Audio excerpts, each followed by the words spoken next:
টুয়েলভের থার্ড সেমিস্টারে একটা টপিক রয়েছে, সেটা হচ্ছে গ্লাস গ্লাসিয়াল ল্যান্ডফর্ম। ঠিক আছে, হিমবাহের কাজটা আমি হালকা করে বলছি। মেন মেন যেগুলো ইম্পর্টেন্ট রয়েছে সেগুলো। হিমবাহ বলতে আমরা যেটা জানি সেটা হচ্ছে, হিমবাহ হলো একটা বরফের নদী। ঠিক আছে, বরফের যে স্তূপগুলো নিচে নেমে আসছে, সেগুলোকেই আমরা, কোনো পর্বত পাহাড় থেকে নেমে আসছে সেগুলোকে আমরা বলি হিমবাহ। অর্থাৎ হচ্ছে বরফের নদী বা বরফের স্তূপ। ঠিক আছে, হিমবাহ। হিমবাহ সব থেকে দ্রুততম হিমবাহ হচ্ছে গ্রিনল্যান্ডের জেক বস ভ্যান। জেক বস ভ্যান। ঠিক আছে, গ্রিনল্যান্ডের জেক বস ভ্যান। নেক্সট যেটা রয়েছে সেটা হচ্ছে বিশ্বের বৃহত্তম, ঠিক আছে, অর্থাৎ হলো দ্রুততম হলো, বৃহত্তম হচ্ছে হুবার্ট, আলাস্কার হুবার্ট। আর ভারতের দীর্ঘতম বলো বা উচ্চতম বলো বা বৃহত্তম বলো, সেটা হচ্ছে সিয়াচেন হিমবাহ। নেক্সট যেটা রয়েছে সেটা হচ্ছে আমাদের যে হিমবাহ রয়েছে সেই হিমবাহকে আমরা তিনটে ভাগে ভাগ করি। একটা হচ্ছে পার্বত্য বা উপত্যকা হিমবাহ, নেক্সট রয়েছে পাদদেশীয় হিমবাহ, আর একটা রয়েছে মহাদেশীয় হিমবাহ। যেটা হচ্ছে উপত্যকা বা উপত্যকা বা পার্বত্য হিমবাহ বলতে যেটা বোঝায়, যেটা পর্বত রয়েছে, পর্বতের গা বেয়ে যে হিমবাহগুলো নিচের দিকে নেমে আসছে, পর্বতের গা বেয়ে নিচের দিকে নেমে আসছে যে সমস্ত হিমবাহগুলো, সেগুলোকে বলা হয় পার্বত্য হিমবাহ। এই পার্বত্য হিমবাহের মধ্যে হুবার্ট, যেটা আলাস্কার হুবার্ট হচ্ছে বৃহত্তম পার্বত্য হিমবাহ। আর আমাদের যে সিয়াচেন রয়েছে, সিয়াচেনটা হচ্ছে ভারতের বৃহত্তম পার্বত্য হিমবাহ, যেটা ভারতের বৃহত্তম পার্বত্য হিমবাহ। নেক্সট রয়েছে পাদদেশীয় হিমবাহ। পাদদেশীয় হিমবাহ বলতে যেটা বোঝায় সেটা হচ্ছে পর্বত রয়েছে, এবার পর্বতের পাদদেশে মানে নিচের দিকে যে সমস্ত হিমবাহগুলো জমা হচ্ছে, মানে যেগুলো হিমবাহগুলো নিচের দিকে দেখা যাচ্ছে, সেই সমস্ত হিমবাহকে বলা হয় পাদদেশীয় হিমবাহ। পর্বতের নিচের দিকে পাদদেশে এই যে পাদদেশীয় হিমবাহ রয়েছে, পাদদেশীয় হিমবাহের যে অগ্রভাগ রয়েছে, সেই অগ্রভাগকে বলা হয় লোব। লোব, লয়কার লোব বলা হয়। ঠিক আছে, এই পাদদেশীয় হিমবাহের একটা বৃহত্তম পাদদেশীয় হিমবাহ পৃথিবীর মধ্যে, সেটা হচ্ছে আলাস্কার মালাস্পিনা হচ্ছে বৃহত্তম পার্বত্য হিমবাহ। নেক্সট রয়েছে মহাদেশীয় হিমবাহ, মানে উচ্চ অক্ষাংশ যেটা রয়েছে, মানে যেখানে ঠান্ডা এলাকা, সেই সমস্ত এলাকা বিরাট অঞ্চল জুড়ে যে হিমবাহটা রয়েছে, সেই হিমবাহটাকে বলা হয় হচ্ছে মহাদেশীয়। বিরাট অঞ্চল জুড়ে অবস্থান করে লাম্বার্ট, লাম্বার্ট হিমবাহ হচ্ছে আমাদের পৃথিবীর বৃহত্তম মহাদেশীয় হিমবাহ। নেক্সট রয়েছে নুনাটক। নুনাটকটা কি? নুনাটক হচ্ছে পর্বত যেটা রয়েছে, পর্বতের যে বরফহীন চূড়া রয়েছে, সেই বরফহীন চূড়াকে এস্কিমোদের ভাষাতে নুনাটক বলা হয়। মানে পর্বতের মাথাতে বরফ থাকবে না, এক কথায় বরফ মুক্ত শৃঙ্গকে বলা হয় নুনাটক। ঠিক আছে, নেক্সট রয়েছে হিমরেখা। হিমরেখা বলতে গেলে যেটা বোঝায় সেটা হচ্ছে পর্বত রয়েছে, সেই পর্বতের যে একটা রেখা রয়েছে, একটা কোন একটা রেখা রয়েছে, এই সেই রেখা বরাবর উপরের দিকে বরফটা জমা হয়। মানে পর্বতের যে রেখা বরাবর উপরের দিকে বরফ জমা হচ্ছে, আর নিচের দিকে হিমবাহ, মানে হিমবাহ জমা হচ্ছে উপরের দিকে, আর নিচের দিকে সেই হিমবাহটা গলতে শুরু করছে, সেই সীমারেখাকে বলা হয় হিমরেখা। ঠিক আছে, হিমরেখা মনে রাখতে হবে, হিমরেখা হচ্ছে নিরক্ষীয় অঞ্চলে, নিরক্ষীয় অঞ্চলে হিমরেখাটা, নিরক্ষীয় অঞ্চলে হিমরেখাটা যেটা হয় সেটা হচ্ছে উঁচুতে, মানে উচ্চতাটা বেশি হয়, হিমরেখার উচ্চতা নিরক্ষীয় অঞ্চলে বেশি হয়, যেহেতু সেখানে খুবই গরম এলাকা। ঠিক আছে, বরফ তো জমা হবে ঠিক মাথার দিকে, তাই হিমরেখার উচ্চতাটা বেশি হয়। কিন্তু যেটা শীতল এলাকা বা মেরু এলাকা, মেরু এলাকাতে কি হয়, যেখানে ঠান্ডা এলাকা রয়েছে, ঠান্ডা এলাকা পুরোটাই ঠান্ডা, তাহলে উচ্চতাটা কিন্তু পর্বতের নিচের দিকেও বরফ জমবে, তাহলে পর্বতের নিচের দিকেও যেহেতু বরফ জমবে, সেহেতু এই হিমরেখার উচ্চতা কিন্তু মেরু অঞ্চলে বা ঠান্ডা এলাকাতে উচ্চতাটা কম হয়, ঠিক আছে। নিরক্ষতা বেশি হয় নিরক্ষ অঞ্চলে, আর মেরু অঞ্চলে বা ঠান্ডা এলাকায় কম হয়। নেক্সট হচ্ছে হিমশৈল। হিমশৈল যেটা বলতে বুঝি সেটা হচ্ছে বরফের যে স্তূপগুলো রয়েছে সেই বরফের স্তূপে যদি এক অংশ মানে এক ভাগ জলের ওপরে থাকে এবং 9 ভাগ নিচের দিকে থাকে সেইগুলোটাকে বলা হয় হিমশৈল। মানে ভাসমান যে বরফের স্তূপ রয়েছে সেই ভাসমান বরফের স্তূপে এক ভাগটা উপরে থাকে আর 9 ভাগটা নিচে থাকে, সেটাকে বলা হয় হিমশৈল। এই হিমশৈলতে প্রচুর পরিমাণে প্ল্যাঙ্কটন জন্মায়। আর হিমশৈল আমরা সাধারণত দেখতে পাই একটা উষ্ণ স্রোত এবং শীতল স্রোত যে স্থানে মিলিত হচ্ছে সেই সীমান্তবর্তী এলাকাতে আমরা হিমশৈল দেখতে পাই, ঠিক আছে। যে টাইটানিক জাহাজটা রয়েছে সেই টাইটানিক জাহাজটা 1912 সালে ধ্বংস হয়ে গিয়েছিল সেই আটলান্টিক মহাসাগরে হিমশৈল ধাক্কাতে সেই টাইটানিক জাহাজটা ধ্বংস হয়ে গিয়েছিল, ঠিক আছে। বৃহত্তম যে এই যে হিমশৈল রয়েছে সেই হিমশৈলে আমরা প্রচুর পরিমাণে মগ্নচড়া দেখতে পাই। পৃথিবীর বৃহত্তম মগ্নচড়া হয়েছে গ্র্যান্ড ব্যাংক মগ্নচড়া, ঠিক আছে। এই মগ্নচড়াতে প্রচুর পরিমাণে প্ল্যাঙ্কটন জন্মায় এবং বাণিজ্যিক মৎস্য ক্ষেত্র সেখানে গড়ে ওঠে প্রচুর পরিমাণে। নেক্সট একটা রয়েছে ক্রেভাস বলে। ক্রেভাসটা কি? ক্রেভাসটা হচ্ছে যেটা হিমবাহের যে উপরিভাগ রয়েছে উপরিভাগে যে বরফের মধ্যে আমরা অনেক সময় সমান্তরাল ভাবে আড়াআড়ি ছোট ছোট আড়াআড়ি ভাবে চিট দেখতে পাই, ছোট ছোট চিট, ঠিক আছে। বেশি বরফ নয়, ছোট ছোট চিট বা ফাটল যেগুলো দেখতে পাই আড়াআড়ি ভাবে সমান্তরালে, ঠিক আছে, সেইগুলোকে বলা হয় ক্রেভাস, ঠিক আছে। আর ব্রাকশনটা কি? ব্রাকশনটা কিন্তু ক্রেভাসের থেকে আকারে বড় হয়, ঠিক আছে। যে সংকীর্ণ গভীর ফাটল সৃষ্টি হচ্ছে হিমবাহের মধ্যে, ঠিক আছে, পার্বত্য হিমবাহের ক্ষেত্রে সেই সংকীর্ণ গভীর ফাটলকে বলা হয় বাকসুন, ঠিক আছে। ফরাসি ভাষায় তাকে রিমায়ে বলা হয়। নেক্সট একটা রয়েছে র্যান্ড ক্ল্যাফট। র্যান্ড ক্ল্যাফটটা কি? হিমবাহ উপত্যকা যেটা রয়েছে হিমবাহ উপত্যকা একদম পেছনে যে পর্বত গাত্রটা রয়েছে সেই পর্বত গাত্র বা মস্তক দেওয়াল রয়েছে এবং হিমবাহের মধ্যে যে ফাঁকা স্থান রয়েছে সেই ফাঁককে বলা হয় হচ্ছে জার্মান ভাষায় র্যান্ড ক্লাফট, ঠিক আছে। ঠিক এইটা যেটা দেখতে পাচ্ছ কি এই জায়গাটা থেকে বলা হয় র্যান্ড ক্লাফট, ঠিক আছে। নেক্সট যেটা রয়েছে এই জায়গাটা হচ্ছে বাকসুন, অনেক গভীর দেখা যাচ্ছে। নেক্সট এই জায়গাটা যেটা দেখতে পাবো ছোট ছোট চিট ধরেছে সেটাকে বলছে ক্রেভাস, ঠিক আছে। নেক্সট একটা ইম্পর্টেন্ট রয়েছে, আমরা চলে যাব, সেটা হচ্ছে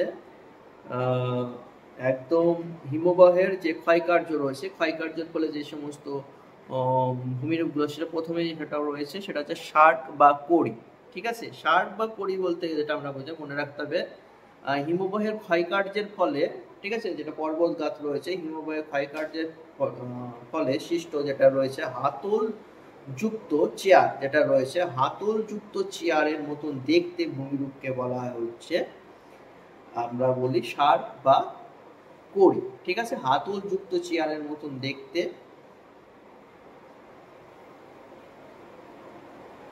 ভূমিরূপকে বলা হচ্ছে শার্ক বা কড়ি। এটাকে ইংল্যান্ড এবং স্কটল্যান্ডে সেটাকে কড়ি বলা হয় এবং ফ্রান্সে সেটাকে শার্ক বলা হয়, ঠিক আছে। আর এই যে শার্ক শব্দটি প্রথম ব্যবহার করেন শার পেতিয়ার প্রথম 1823 সালে এই শার্ক কথাটি ব্যবহার করেন, ঠিক আছে। বিশ্বের বৃহত্তম এবং গভীরতম শার্ক হচ্ছে আন্টার্কটিকার ওয়ালকট শার্ক।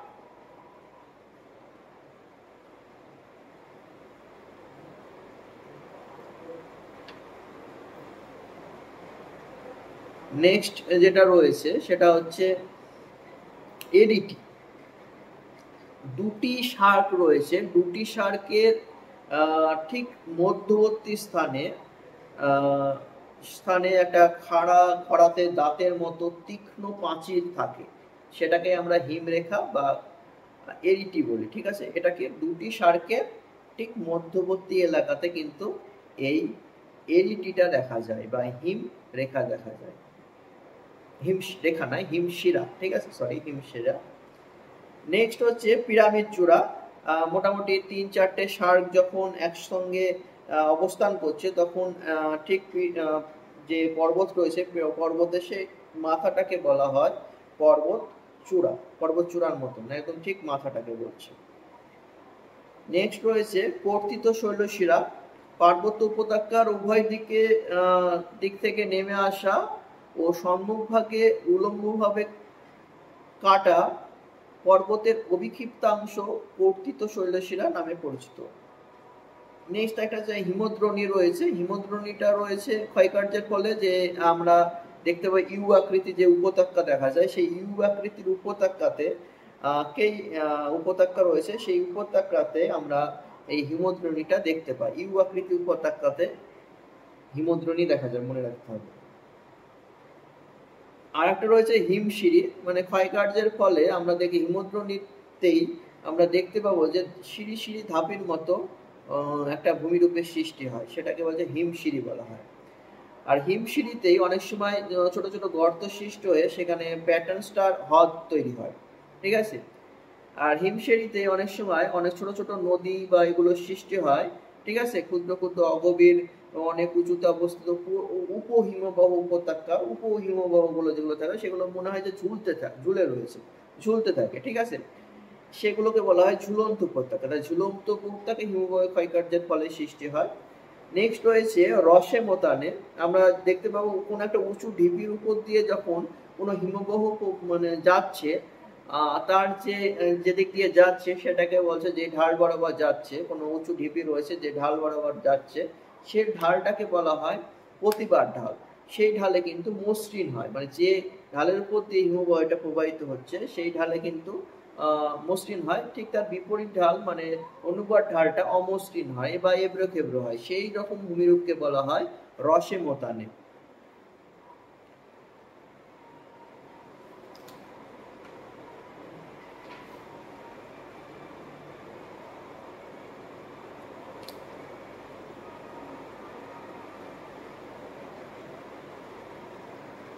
নেক্সট রয়েছে টিলা বা পুচ্ছ বা ক্রাক বা টেল। হিমবাহ উপত্যকার মধ্যে বৃহৎ ও কঠিন যদি শিলাস্তূপ যদি দেখা যায়, একটা দিকে নরম শিলা রয়েছে, একদিকে কঠিন শিলা রয়েছে, ঠিক আছে।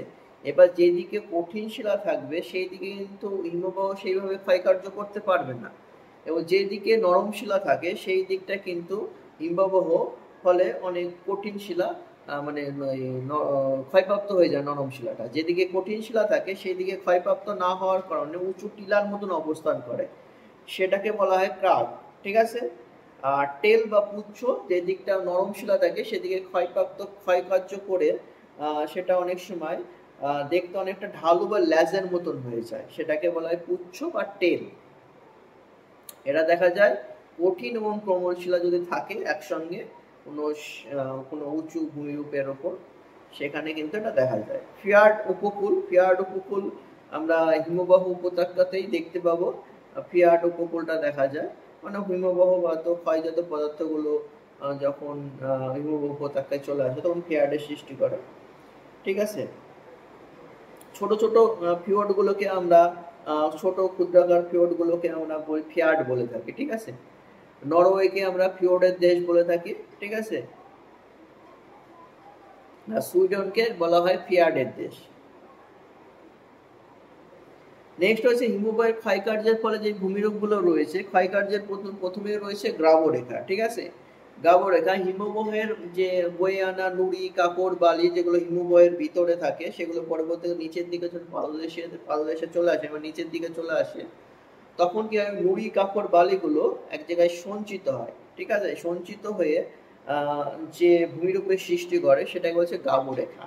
এই গাবরেখা আমরা অনেক ধরনের পার্শ্ব গাবরেখা, মধ্য গাবরেখা, পার্শ্ব মানে দুই পাশে হচ্ছে, মধ্য মাঝ বরাবর হচ্ছে ভূমি গাবরেখা, সামনের দিকটা দেখা যাবে ভূমি গাবরেখা। এই গাবরেখাগুলো দেখা যায়, মানে হিমবাহ বাহিত নুড়ি কাকড় বালিগুলো এক জায়গায় সঞ্চিত হয়ে এই গাবরেখাগুলো সৃষ্টি করে। নেক্সট রয়েছে যেটা হিমবাহের এবং জলধারার যৌথ কার্যের ফলে কিছু কিছু ভূমিরূপ দেখা যায়, সেটা হচ্ছে প্রথমে যেটা রয়েছে বহির্বিধৌত সমভূমি। বহির্বিধৌত সমভূমি বলতে হিমবাহে যে পাদদেশে নুড়ি কাকর বালি এগুলো সবগুলো নিচের দিকে সঞ্চিত হয়ে যে সমভূমির সৃষ্টি করে সেটাকে বলা হয় বহির্বিধৌত সমভূমি। ঠিক আছে, নুড়ি কাকর বালিগুলো নিম্নবাহিত নুড়ি কাকর বালিগুলো সঞ্চিত হয়ে যে সমভূমি সৃষ্টি করছে তাকে বলা হয় বহির্বিধৌত সমভূমি। ঠিক আছে, এই বহির্বিধৌত সমভূমি যখন নদী দ্বারা বিচ্ছিন্ন হয় তখন তাকে বলা হয় ভ্যালি টেক। নদী দ্বারা বহির্বিধৌত সমভূমিগুলোর মধ্যে অনেক সময় নদী দ্বারা বিচ্ছিন্ন হয়ে যায়, নদী প্রবাহিত হয় এবং তার ফলে একটা অংশ আর একটা অংশ থেকে বিচ্ছিন্ন হয়ে যায়, এটাকে বলা হয় ভ্যালি টেন। ঠিক আছে, ভ্যালি টেন দেখা যায় কোথায়? বহির্বিধৌত সমভূমিতে দেখা যায়, নদী দ্বারা বিচ্ছিন্ন হয়ে যায়। নেক্সট হয়েছে ড্রামলিন। ড্রামলিন যেটা রয়েছে, এই সমস্ত হিমবাহিত নুড়ি কাকর বালিগুলো বা কাদা যেগুলো রয়েছে সেগুলো সঞ্চিত হয়ে যে উল্টানো বা ডিম ভর্তি ডিম আকৃতির মতন যখন টিলা তৈরি করে, ঠিক আছে, তখন তাকে বলে উল্টানো বাটির মতন, বা সেটা দেখতে অবতলের মতন হয়। ঠিক আছে, অবতল না, উত্তলের মতন দেখতে হয়, উত্তল। ঠিক আছে, উত্তলের মতন দেখতে হয় এরকম, উল্টানো এন,